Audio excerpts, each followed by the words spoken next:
I have always said that being a realtor is kind of like being a ringleader in a circus. Follow me. We are out in the circus ring daily trying to organize all the different trades. We're organizing the title company, and we're organizing the lending, and we're facilitating and helping with insurance and appraisers and underwriters and inspectors and surveyors. And so honestly, the list goes on and on, right? But what consumers have to understand is just because we're the ringleader and we're organizing all of those trades, it doesn't mean that we can advise on one of those trades. But just because we are out there organizing all of these trades doesn't mean we know how to perform their job. Does that make sense?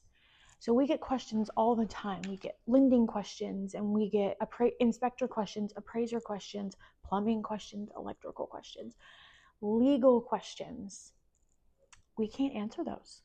We have to direct you to the right trade, the right performer, to be able to get an accurate answer for your question. Because we just facilitate the sales.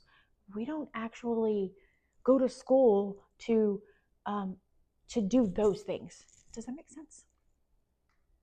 So if your realtor is doing their job correctly and you ask them a question about your accounting or your interest rate or your inspection report and what they think about an inspection report, like for instance, if you see a plumbing issue on an inspection report and the realtor's like, oh, that's not a big deal. Big red flag, guys. Like, you need to be asking your inspector that, because yes, we do see those things on a regular basis, but what if something was different about that particular item? We want to make sure that we're going directly to the trade to get our answers when they're important. And in Texas, the Texas Real Estate Commission is very strict about us being able to give legal advice. So we can facilitate a contract, but if you have a legal question about something on that contract, you can't answer it.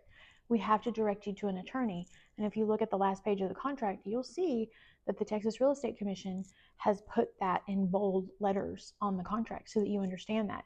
Because one of the main reasons that realtors get pulled in and get in trouble with the commission is because they're giving advice outside of the scope of their expertise. And if we're giving legal advice, that is outside the scope of our expertise.